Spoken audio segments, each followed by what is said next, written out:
Hi ನಮಸ್ತೆ ಎಲ್ರಿಗೂ welcome back to my YouTube channel. ಎಲ್ಲರೂ ಹೇಗಿದ್ದೀರಾ? ಹೋಪ್ ಎಲ್ಲರೂ ಚೆನ್ನಾಗಿದ್ದೀರಾ ಅಂತ ಅಂದ್ಕೊಳ್ತೀನಿ. ನಾನಿವಾಗ ಹೋಗ್ತಾ ಇರೋವಂಥದ್ದು ಹೊಸಳ್ಳಿ ಗ್ರಾಮಕ್ಕೆ. ಯಾಕಂದರೆ ಇವತ್ತು ಅಲ್ಲಿ ಗಣೇಶ ವಿಸರ್ಜನಾ ಪ್ರೋಗ್ರಾಮ್ ಇತ್ತು. ಸೊ ಅದಕ್ಕೋಸ್ಕರ ಹೋಗ್ತಾ ಇದ್ದೀವಿ. ಜಾತ್ರೆ ವೈಬ್ಸ್ ನೋಡಿ ತುಂಬ ದಿನ ಆಗಿತ್ತು. ತುಂಬ ಖುಷಿ ಆಗ್ತಿತ್ತು. ಪ್ರಯಾಣ್ ಹಾಗೆ ಖುಷಿಗೆ ಕೂಡ ಅಷ್ಟೇ. ಈ ರೀತಿ ಎಲ್ಲ ಲೈಟಿಂಗ್ಸ್ನ ನೋಡಿ ತುಂಬಾ ಎಂಜಾಯ್ ಮಾಡ್ತಾಯಿದ್ರು.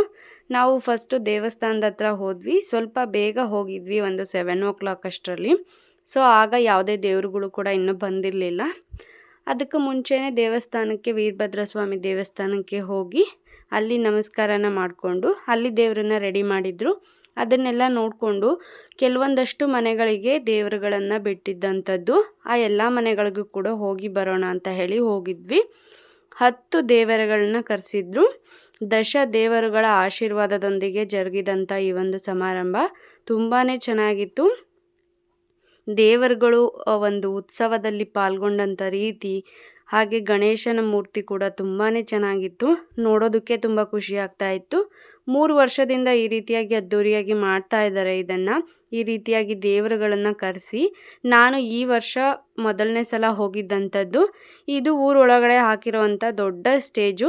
ಇಲ್ಲಿಗೆ 10 ದೇವರುಗಳು ಬಂದು ಮೆರವಣಿಗೆ ಮೂಲಕ ಕೂತ್ಕೊಂಡು ಇಲ್ಲಿ ಒಂದು ದೇವರಿಗೆ ಒಂದು ಪೂಜೆಯನ್ನು ಸಲ್ಲಿಸುವಂಥದ್ದು. ಅದಕ್ಕೆ ರೆಡಿ ಮಾಡಿರೋವಂಥ ಸ್ಟೇಜು ತುಂಬಾ ಗ್ರ್ಯಾಂಡಾಗಿ ರೆಡಿಯಾಗಿತ್ತು. ಇಲ್ಲಿ ಊಟನ ಕೂಡ ಕೊಡ್ತಾಯಿದ್ರು. ನಾವು ಊಟನ ಮುಗಿಸ್ಕೊಂಡು ಸ್ವಲ್ಪ ಸ್ನ್ಯಾಕ್ಸ್ ಎಲ್ಲ ತಿಂದ್ಕೊಂಡು ಊರೊಳಗಡೆ ಜಾತ್ರೆ ಎಲ್ಲ ನೋಡಿಕೊಂಡು ಮತ್ತೆ ದೇವಸ್ಥಾನದ ಹತ್ರ ಹೋದ್ವಿ. ಈ ಒಂದು ಸ್ಟೇಜ್ ಹತ್ರ ಕುಶಾಲಿನಿ ಅವರು ಆಟ ಆಡೋದಕ್ಕೆ ಅಂತ ಹೇಳಿ ಬಿಟ್ವಿ. ಬಟ್ ಅವಳು ತುಂಬ ಹೆದರ್ಕೊಂಡ್ಳು ಒಬ್ಳನ್ನೇ ಮೇಲೆ ಬಿಟ್ಟಿದ್ದಕ್ಕೆ. ಇಲ್ಲಿಂದ ನಾವು ದೇವಸ್ಥಾನಕ್ಕೆ ಹೊರಟ್ವಿ. ತುಂಬ ದೇವರುಗಳು ಬಂದಿದ್ದು, ಅಂದರೆ ಮೆಜೆಸ್ಟಿಕ್ ಅಣ್ಣಮ್ಮ ಆಗಿರ್ಬೋದು, ಮುದ್ದು ಮಾದಪ್ಪ ಮತ್ತು ವಿದ್ಯಾ ಚೌಡೇಶ್ವರಿ ಅಮ್ಮನವರು, ಹಾಗೆ ಬಸವಣ್ಣಗಳು, ಈ ರೀತಿಯಾಗಿ ಚಿಕ್ಕಮ್ಮ ದೊಡ್ಡಮ್ಮ, ತುಂಬ ದೇವರುಗಳಿದ್ದು. 10 ದೇವರುಗಳು. 2 ಬಸವಗಳು ಕೂಡ ಬಂದಿದ್ದು. ಬಸ್ನಲ್ಲಿ ಕರ್ಕೊಂಡು ಬಂದಿದ್ದಂಥದ್ದು ಕವಣಾಪುರ ಅನ್ನೋ ದೇವಸ್ಥಾನ ಅಂತ ಅನಿಸುತ್ತೆ. ಅದು ಕೂಡ ಎಕ್ಸಾಕ್ಟಾಗಿ ಗೊತ್ತಿಲ್ಲ ನನಗೆ. ಬಟ್ ತುಂಬಾ ಚೆನ್ನಾಗಿ ಇದ್ದಂಥದ್ದು. ಜಾತ್ರೆ ಕೂಡ ತುಂಬಾ ಚೆನ್ನಾಗಿ ನಡೀತು. ವಿದ್ಯಾ ಚೌಡೇಶ್ವರಿ ಅಮ್ಮನವರು ಬಂದಂಥದ್ದು ಸ್ವಲ್ಪ ತಡ ಆಗಿತ್ತು.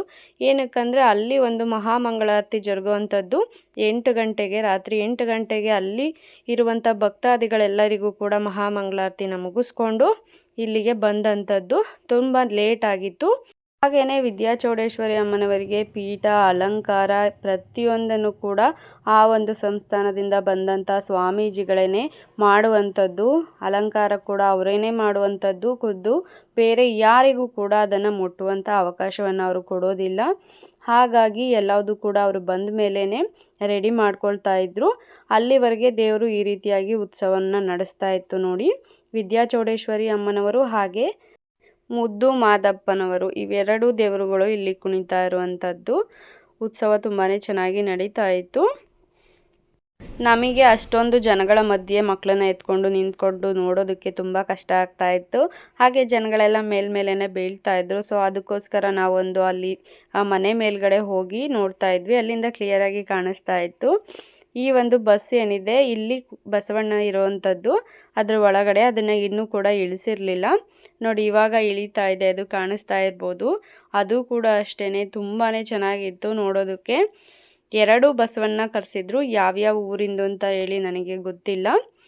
ಕೆಲವೊಂದಷ್ಟು ದೇವರುಗಳು ಯಾವ್ಯಾವು ಅಂತ ಹೇಳಿ ನಾನಿಲ್ಲಿ ಡಿಸ್ಪ್ಲೇನ ಮಾಡ್ತೀನಿ ನನಗೆ ಸಿಕ್ಕರೆ.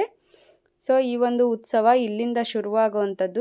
ಪ್ರತಿಯೊಂದು ದೇವರುಗಳನ್ನ ಇಲ್ಲಿಗೆ ಕರೆಸ್ತಾರೆ. ಈಗ ಆಂಜನೇಯ ಆಗಿರ್ಬೋದು, ಅಣ್ಣಮ್ಮ ಆಗಿರ್ಬೋದು, ಬಸವಣ್ಣ ಆಗಿರ್ಬೋದು, ದೊಡ್ಡಮ್ಮ ಚಿಕ್ಕಮ್ಮ ದೇವರು ಆಗಿರ್ಬೋದು, ಈ ರೀತಿ ಎಲ್ಲವೂ ಕೂಡ ವೀರಭದ್ರ ಸ್ವಾಮಿ ದೇವಸ್ಥಾನದ ಹತ್ರ ಫಸ್ಟು ಬಂದು ಇಲ್ಲಿಂದ ಊರು ಒಳಗೆ ಹಾಕಿರುವಂಥ ಸ್ಟೇಜಿನವರೆಗೂ ಉತ್ಸವದ ಮೂಲಕವಾಗಿ ಹೋಗುವಂಥದ್ದು, ಮೆರವಣಿಗೆ ಹೋಗುವಂಥದ್ದು. ಪ್ರತಿಯೊಬ್ಬರು ಕೂಡ ಅಷ್ಟೇ ತುಂಬ ಎಂಜಾಯ್ ಮಾಡ್ತಾಯಿದ್ರು. ಈ ಒಂದು ಜಾತ್ರೆಯಲ್ಲಿ ನನಗೆ ತುಂಬಾ ಇಷ್ಟ ಆಗಿದ್ದಂಥದ್ದು ಅಂದರೆ ವಿದ್ಯಾ ಚೌಡೇಶ್ವರಿ ಅಮ್ಮನವರಿಗೆ ಒಂದು ವಾದ್ಯವನ್ನು ಬಾರಿಸ್ತಾ ಇದ್ರಲ್ಲ, ಅದು ತುಂಬಾ ವಿಶೇಷವಾಗಿತ್ತು. ಹಾಗೇ ನನಗೆ ಯಾವತ್ತೂ ಕೇಳಿರಲಿಲ್ಲ ಅದನ್ನು. ಹಾಗಾಗಿ ತುಂಬ ಇಷ್ಟ ಆಯಿತು ಅಂತ ಅಂದ್ಕೊಳ್ತೀನಿ. ನಮ್ಮ ಊರುಗಳ ಕಡೆಯಲ್ಲಿ ನಮ್ಮ ದೇವರುಗಳಿಗೆ ಯಾವುದೂ ಕೂಡ ಈ ರೀತಿಯಾದಂಥ ವಾದ್ಯವನ್ನು ಮಾಡ್ತಾ ಇರಲಿಲ್ಲ. ಸ್ವಲ್ಪ ಡಿಫ್ರೆಂಟಾಗಿ ಇತ್ತು. ಅದರ ಸೌಂಡನ್ನು ಕೂಡ ನಾನು ಹಾಕ್ತೇನೆ ಸಿಕ್ಕಿದ್ರೆ. ಇದು ಲಿಂಗದ ವೀರರ ಕುಣಿತ ಮತ್ತು ಇಲ್ಲಿ ಬೆಂಕಿ ಹಚ್ಚಿ ಇದನ್ನು ಮಾಡ್ತಾ ಇದ್ದಾರೆ ನೋಡಿ. ಇದು ಕೂಡ ತುಂಬ ಡಿಫ್ರೆಂಟ್ ಅನ್ನಿಸ್ತು. ಫಸ್ಟ್ ಟೈಮು ಇಲ್ಲಿಗೆ ಕರೆಸಿರೋವಂಥದ್ದು ಈ ರೀತಿಯಾಗಿ. ನಾನು ಕೂಡ ಮೊದಲನೇ ಸಲ ನೋಡ್ತಾ ಇದ್ದೆ. ಇಲ್ಲಿ ಪ್ರತಿಯೊಂದು ದೇವರುಗಳು ಒಂದಾದಮೇಲೆ ಒಂದು ಮೆರವಣಿಗೆನ ಹೊರಟಿದ್ದಾವೆ ನೋಡಿ. ಕುಶಾಲಿನಿ ಪ್ರತಿದಿನ 7:30 ಅಥವಾ 8 ಗಂಟೆನಲ್ಲೆಲ್ಲ ಮಲ್ಕೊಳ್ತಾ ಇದ್ರು. ಇಲ್ಲಿ ಜನನ ನೋಡಿ, ಆ ಲೈಟ್ ಎಲ್ಲ ನೋಡಿ ಸೌಂಡಿಗೆ ನಿದ್ದೆನೇ ಮಾಡ್ತಾ ಇರಲಿಲ್ಲ. ಹಾಗೇನೆ ಅವಳು ಸ್ಟಾರ್ಟಿಂಗಲ್ಲೆಲ್ಲ ಒಂದು ಸಲ ಕೂಡ 1 ಗಂಟೆ ಕೂಡ ಬಾರಿಸೋ ಆಗಿರಲಿಲ್ಲ. ಅಷ್ಟು ಗಲಾಟೆ ಮಾಡ್ತಾ ಇದ್ಲು ಅವಳವಳು ಜೋರಾಗಿ. ಇವಾಗ ಆ ರೀತಿ ಸೌಂಡಿಗೆಲ್ಲ ಹೆದರ್ಕೊಳ್ಳೋದಿಲ್ಲ. ಪಟಾಕಿ ಹೊಡೆದ್ರೆ ಕೂಡ ಅಷ್ಟೇ, ಸ್ವಲ್ಪನೂ ಹೆದರ್ಕೊಳ್ಳೋದಿಲ್ಲ. ಹಾಗೇನೆ ಈ ರೀತಿಯಾಗಿ ಲೈಟು, ಜನ, ಈ ಥರ ಸೌಂಡ್ ಎಲ್ಲ ಇದೆ ಅಂತಂದರೆ ಸ್ವಲ್ಪ ಜಾಸ್ತಿ ಹೊತ್ತೇ ಎದ್ದಿರ್ತಾಳೆ. ಹತ್ತತ್ರ ಒಂದು 10 ಗಂಟೆವರೆಗೂ ಎದ್ದಿದ್ಲು. ಅದಾದಮೇಲೆ ಮಲ್ಕೊಂಡ್ಳು. ನಾನು ಸ್ವಲ್ಪ ಹೊತ್ತು ಹೆಗ್ಲ ಮೇಲೇ ಹಾಕ್ಕೊಂಡಿದ್ದೆ. ಏನಕ್ಕಂದರೆ ಕೆಳಗಡೆ ಇಳಿದ್ರೆ ಕೂಡ ಹೋಗೋದಕ್ಕೆ ಕಾರ್ ತಗೊಂಡು ಅಲ್ಲಿ ಜಾಗನೇ ಇರಲಿಲ್ಲ. ಕಂಪ್ಲೀಟಾಗಿ ಮೆರವಣಿಗೆ ಮುಗಿಲೇಬೇಕಿತ್ತು. ನಾವು ಆಚೆ ಹೋಗಬೇಕು ಮನೆ ಹತ್ರ ಅಂದರೆ. ಇಲ್ಲಿ ವಿದ್ಯಾಚೌಡೇಶ್ವರಿ ಅಮ್ಮನವ್ರನ್ನ ಹಿಡ್ಕೊಂಡಿದ್ದಾರೆ ನೋಡಿ, ಯಾವ ರೀತಿಯಾಗಿ ಎತ್ಕೊಂಡಿದ್ದಾರೆ ಅಂತ ಹೇಳಿ. ಇದೇ ಒಂದು ದೇವರು. ಒಂದು 20ರಿಂದ 25 ಜನ ಬೇಕಾಗುತ್ತೆ ಈ ಒಂದು ದೇವರನ್ನು ಹೊತ್ಕೊಂಡು ಹೋಗೋದಕ್ಕೆ. ಕರೆಕ್ಟಾಗಿ 20ರಿಂದ 25 ಜನ ಹೊತ್ಕೊಂಡಿದ್ದಾರೆ ನೋಡಿ. ಅದು ತುಂಬಾ ವೆಯ್ಟ್ ಇದೆ. ಹಾಗೆಯೇ ಈ ರೀತಿಯಾಗಿ ಎಲ್ಲ ದಿಕ್ಕಿಗೂ 4 ದಿಕ್ಕಿಗೂ ಒಂದು ಬಿದಿರನ್ನ ಹಾಕ್ಕೊಂಡು ಹೊತ್ಕೊಂಡು ಹೋಗೋವಂಥದ್ದು. ಆಲ್ಮೋಸ್ಟ್ ನಮ್ಮ ಕಡೆ ಇರೋವಂಥ ಎಲ್ಲ ದೇವರುಗಳಿಗೆ ಈ ರೀತಿಯಾಗಿ 2 ಸೈಡು ಮಾತ್ರ 2 ದಿಕ್ಕಿಗೆ ಆ ಬಿದಿರಿನ ಕೋಲನ್ನು ಹಾಕ್ಕೊಂಡು ಹೊತ್ಕೊಂಡು ಹೋಗ್ತಾರೆ.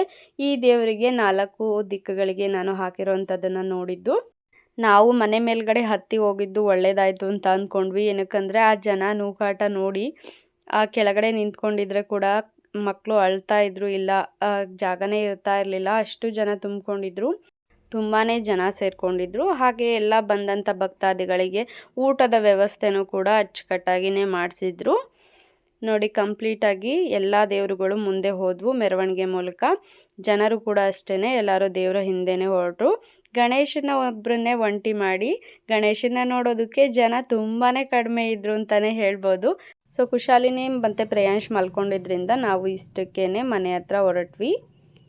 Thanks for watching. ಇದೇ ರೀತಿ ಸಪೋರ್ಟ್ ಮಾಡಿ.